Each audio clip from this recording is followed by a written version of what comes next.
Now boarding flight 225 from Shanghai to Montreal,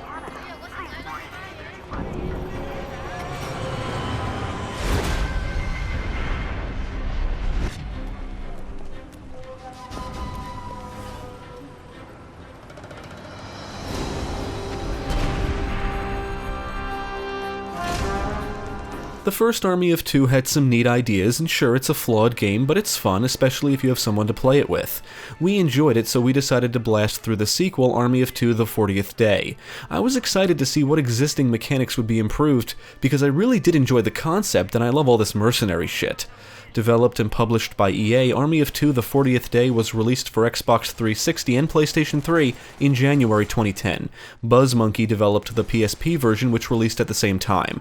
We played the 360 version and did acquire the Chapters of Deceit DLC, which includes 2 new campaign missions. I should mention that as of this review, the game is not backwards compatible on Xbox One. So let's take a look at Army of Two: The 40th Day and see what's new and improved. All the stuff you asked for. Sorry about the state of it. New equipment is tough to come by around here. We'll be fine. Much appreciated. The story follows returning protagonists Tyson Rios and Elliot Salem, who are now self-employed private contractors. They formed their own company, Trans World Operations, abbreviated TWO, with assistance from Alice Murray, another returning character. During a mission in Shanghai, the city is attacked and groups of mercenaries attack Rios and Salem. It turns out the attacks are being carried out by the 40th Day Initiative, which is a private army led by a lunatic who basically thinks people suck. Throughout the campaign are choices you can make that do affect the story in some ways, and the outcome of these choices is presented in comic book style cutscenes. The returning characters are voiced by different actors, with Nolan North as Salem being a standout only because the character now sounds like Nathan Drake. The voice acting is alright, and some of the banter between the two protagonists is quite humorous. Honestly, we thought the story was pretty uninteresting, and most of the characters you interact with are forgettable. You can choose masks for the protagonists from a preset selection, and there is an option to download custom masks from the Army of Two website, which is no longer up, so we didn't get the chance to try it. You can play through the 40th Day solo or cooperatively in split screen or online, and you can choose which character you want to play as, and they both play exactly the same. You can walk, run, crouch, vault over obstacles, sprint, shoulder charge into enemies, you can slide into cover, and the characters will snap into cover whenever you approach an obstacle or wall. You can flip over objects to use as cover, and some objects and structures can break from gunfire and explosions, so you need to be aware of your surroundings. You can change the shoulder camera at the press of a button and bring up a camera to see your partner. You can bring up a GPS, which allows you to see your current objective, how to get there, and you can use it to plan out attacks. With the GPS active, enemies can be tagged, and they are highlighted along with civilians. Throughout the campaign are areas with civilian hostages. You have the option to sneak up behind the enemies guarding them and take one of them hostage, which can cause the others to surrender. You can then tie them up or execute them, which does affect your morality. Sometimes you'll have to mock surrender, where one character can pretend to surrender, allowing the other to flank or snipe the enemies. HQ, we have a captain. Rios, get my back! Sure thing.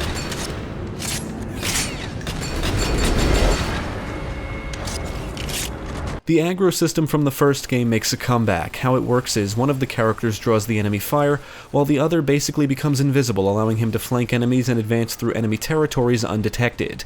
When playing solo, you can command your AI partner to advance, hold, and regroup, and you can determine if he should acquire aggro or not. You can also command him to use mounted machine guns, open doors, take shields, take hostages, and tie up enemies. When playing with another person, you will need to communicate with each other. Co-op actions return and require both characters to work together to accomplish specific tasks. These include things like co-op sniping, opening doors, and going back to back to fend off enemies. You can pick up and carry a shield to use as cover, and your partner can get behind you as you slowly move through areas populated with enemies. Health does regenerate, and if one character falls in combat, he needs to be revived by the other before he bleeds out, otherwise he dies and you'll have to restart from the last checkpoint. You can drag your fallen partner to cover first before healing, and you can always feign death if you're low on health. The 40th Day is best played cooperatively with another person, because the friendly AI is not very bright. I think it's a bit better than the AI in the first game, but things can still be frustrating. I've told my partner to hold and he runs directly towards the enemy. Whenever I told him to acquire aggro, he would do it and slowly lose health in the process, because he's just not smart enough to stay down when necessary. On the plus side, he will shoot at and kill enemies, and if you can utilize the aggro system properly, wiping out a group of enemies can be a lot of fun.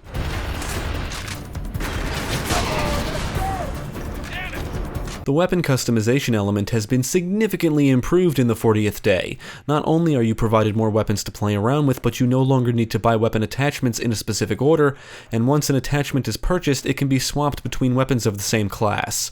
Some weapons and attachments are locked but will unlock as you progress through the campaign, and you can find weapon parts in the world.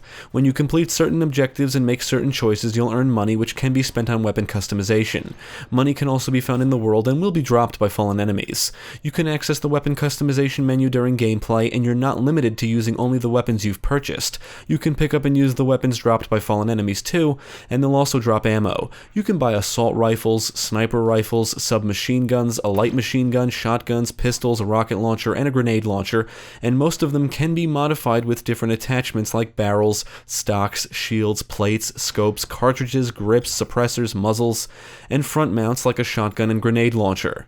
You can purchase different styles to change their appearance, and when equipping scopes and suppressors, they can be removed and reattached on the fly. You can also purchase extra grenade slots, diamond-encrusted grenades, and extra ammo capacity. You carry a primary weapon, secondary weapon, special weapon, and grenades. The attachments do make a difference, so you'll want to experiment with them to see what works best for you.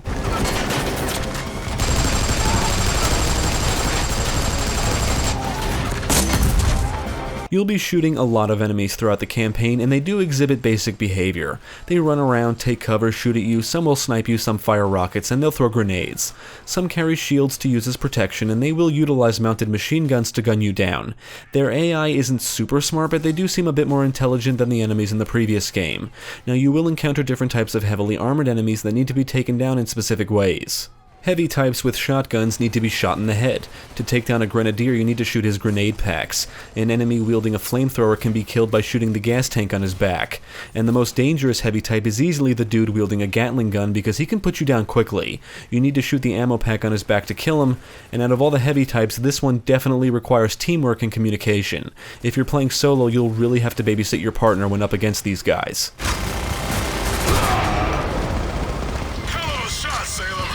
The campaign plays out in chapters, and it will take you to various locations around Shanghai. You'll engage enemies on the streets and in buildings, and you'll also traverse through a zoo, hospital, mall, and temple. In the Chapters of Deceit DLC, you'll get to battle your way through an office building.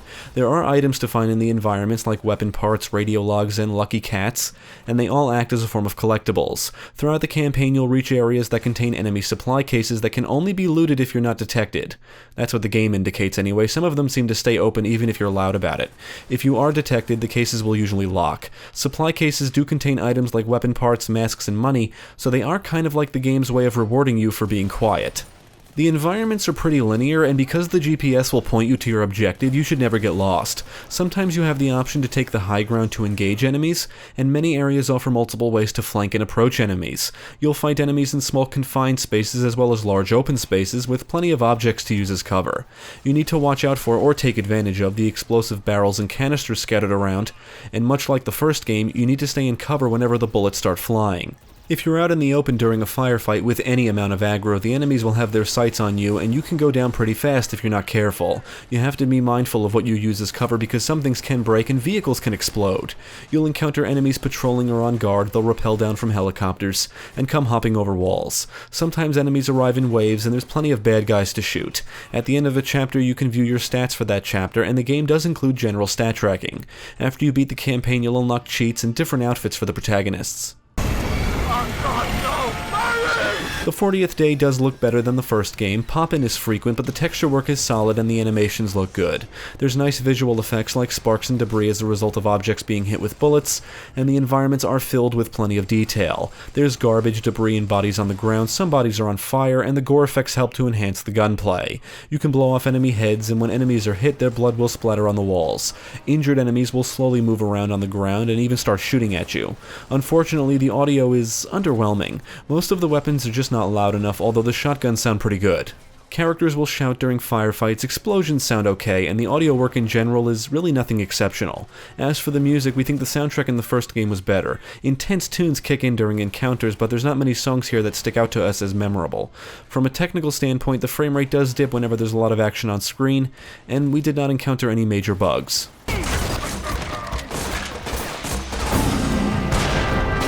We had an absolute blast with the 40th Day. It's such a huge improvement over the first game.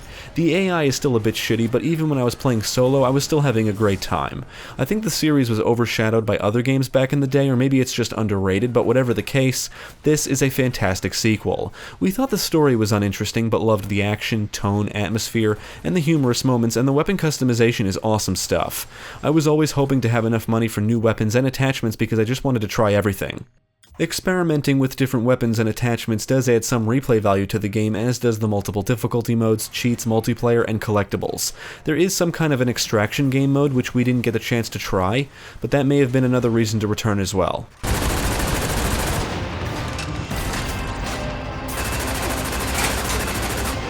We would absolutely recommend Army of Two: The 40th Day to fans of action games. It's not a perfect game, but it's a good example of what a sequel should be. It's bigger, it's better, it contains plenty of content, and it's a lot of fun. Almost everything established in the first game is improved here. The 40th Day is an action game you should definitely check out. I want to kill him. Kill who? Jonah. I just need one clean shot at him.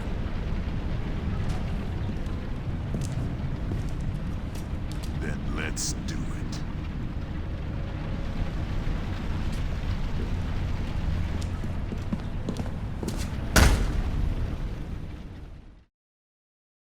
Thank you for watching. If you enjoyed this video, check out the rest of our channel, follow us at the links below, and you can also support us on Patreon. If you're interested in more gaming content, check out our friends over at GameCast.